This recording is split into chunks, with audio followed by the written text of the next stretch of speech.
বাংলাদেশ থেকে এবং পাকিস্তান থেকে যে ঘুষপেটিয়া মানে ভারতবর্ষে ঢুকেছে এবং ঢুকে অশান্তি, ঝগড়াঝাটি, মানে সন্ত্রাসবাদী কার্যকলাপ চালাচ্ছে, এতদিন পরে ভারত সরকার বা মোদী সরকার একটা খুব ভালো সিদ্ধান্ত নিয়েছে যে যারা এই ভারতবর্ষে এসে মানে বর্ডার টপকে এসছে বা পাসপোর্টে এসছে, তাদের সবাইকে, পাকিস্তান বা বাংলাদেশ থেকে যারা এসছে তাদের সবাইকে ফেরত পাঠানো হবে এবং ফেরত পাঠাচ্ছে। এই জিনিসটা করে দেওয়াতে ভারতের যা এতটা উপকার হবে আর এতটা ভালো হবে, সেটা বলে বোঝাতে পারছি না। এই জিনিসটা সব রাজ্যে চালু হওয়ার দরকার আছে, এই জিনিসটা সব রাজ্যে চালু হওয়ার দরকার আছে। তাহলে পাকিস্তান থেকে বা বাংলাদেশ থেকে যেসব মানুষ আমাদের ভারতবর্ষে এসে দিনের পর দিন থাকছে, খাচ্ছে, টাকা ইনকাম করছে এবং তাদের দেশে টাকা পাঠাচ্ছে, প্লাস বড় বড় সন্ত্রাসমূলক কার্যকলাপ করে বেড়াচ্ছে, এইসব জিনিস কিছুটা হলেও কমবে। হয়তো সব একবারে পাঠাতে পারবে না, তবুও যা পারে যাতে কিছু হলেও পাঠায়, যাতে আমাদের দেশে এরকম ধরনের সন্ত্রাসীমূলক কার্যকলাপ আর না হয়।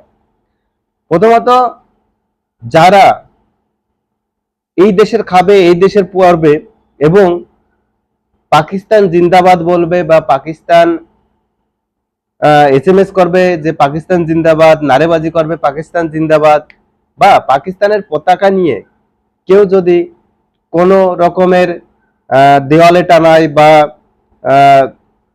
রাস্তায় টানিয়ে প্রতিবাদ জানায়, তার জন্য যদি কেউ দুঃখ প্রকাশ করে যে পাকিস্তানের পতাকা নিয়ে এরকম কেন করা হচ্ছে, আমি বলবো তার এই দেশে থাকার প্রয়োজন নেই, তার এই দেশে থাকার প্রয়োজন নেই। আজকে পাকিস্তানের জন্য বা বাংলাদেশের জন্য এই যে সন্ত্রাসী কার্যকলাপ আমাদের ভারতবর্ষের মধ্যে হয়, সেই সন্ত্রাসী কার্যকলাপের জন্য আজকে আমাদের নিরীহ 27 জন ভাই বোন মারা গেল। শুধু 27 জন ভাই বোন নয়, এর মধ্যে অনেক উচ্চপদস্থ সেনাবাহিনীর কর্মচারীরা পর্যন্ত ছিল, তারা পর্যন্ত আজকে মারা গেছে।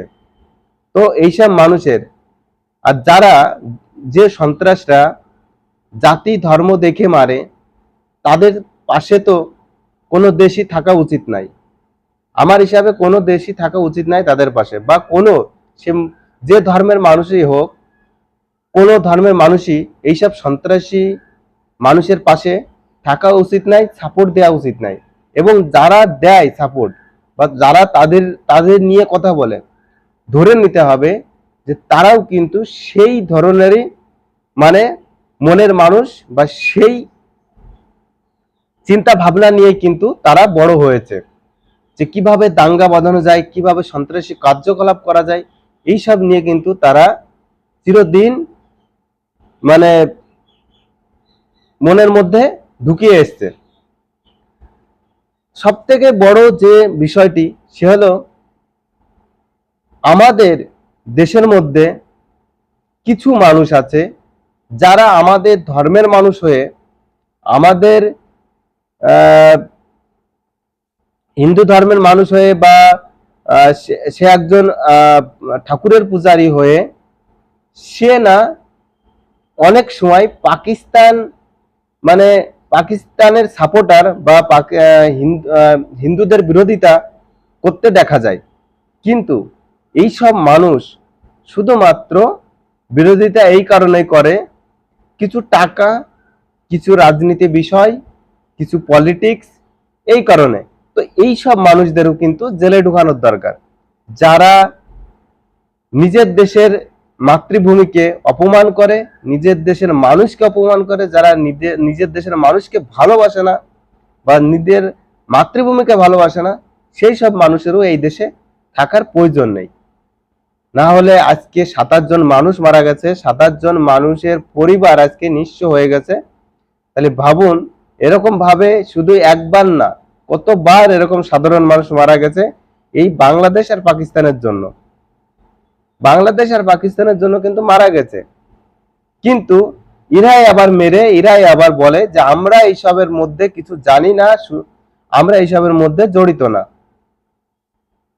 তাহলে যখন ধরা পড়ছে, তাদের যখন ডিটেলসটা বের করা হচ্ছে, তখন তাদের দেখা যাচ্ছে হয় কেউ বাংলাদেশি, হয় কেউ পাকিস্তানি।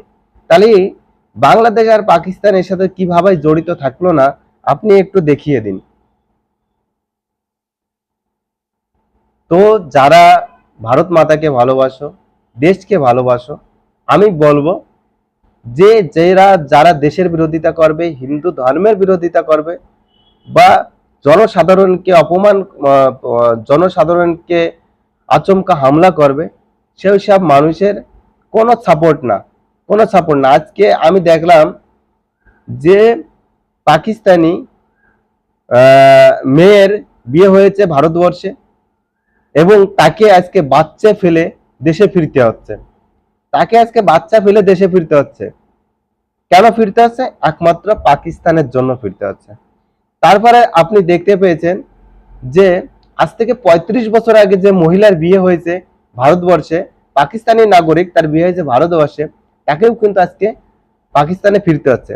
এবং পাকিস্তান এমনই একটা, মানে কি বলবো, এমনই একটা জঘন্য দেশ বা মানুষ, যে পাকিস্তানের মানুষ এত জঘন্য, বা দেশটাও এত জঘন্য, যে আজকে যাদের ফেরত পাঠানো হচ্ছে তাদেরও পর্যন্ত তারা ফেরত নিতে রাজি হচ্ছে না, তারা ফেরত নিতে রাজি হচ্ছে না। তাহলে ভাবুন এই জায়গাটা, যে নিজের দেশের মানুষকে পর্যন্ত ফেরত নিতে রাজি হচ্ছে না। যখন দ্বিতীয় বিশ্বযুদ্ধ হয়েছিল, তখন পাকিস্তানের অনেক মানুষ যখন মারা গিয়েছিল, যেসব টৈন্যরা মারা গিয়েছিল, বা যেসব সাধারণ মানুষ মারা গিয়েছিল, তারা অনেকে ভারতবর্ষের মধ্যে ছিল। সেই লাশগুলো কিন্তু তখন পাকিস্তান সরকার নিতে, মানে না করে দিয়েছিল, যে তারা ক্লিয়ারই বলে দিয়েছিল যে এগুলো আমাদের দেশের মানুষ না। তাহলে ভাবুন কি নিষ্ঠুর তারা। আর তাদের কাছে তো সাধারণ মানুষ কিছুই না, নিজের দেশের মানুষকে তারা অস্বীকার করে, আর তারা সাধারণ মানুষ তাদের কাছে কিছুই না।